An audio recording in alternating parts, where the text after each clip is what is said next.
geçendir ey gündele bir yola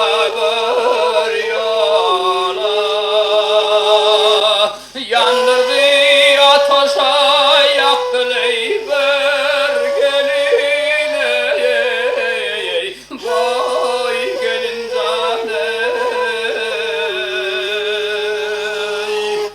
ah tutoy diteme tutoya bil beni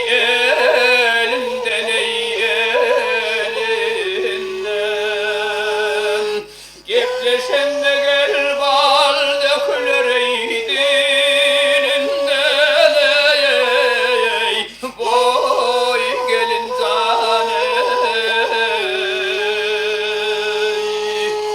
ah kuzu kurba tutmayı giden yolundan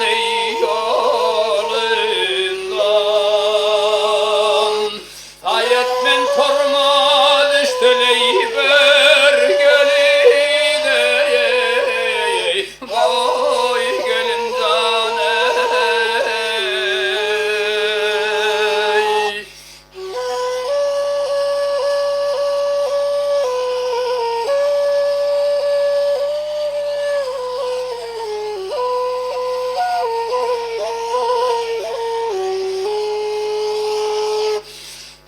kırkıydır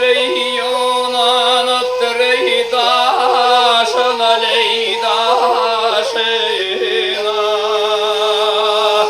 kurban olsam hem gözüne leybaşına ley vay gelin canım ah yenim geldi ley şu çeşmenin başına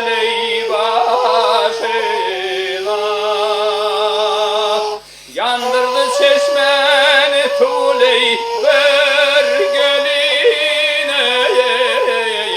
boy gelin canım ah beş bentiydim ey bir gaybanı gültedin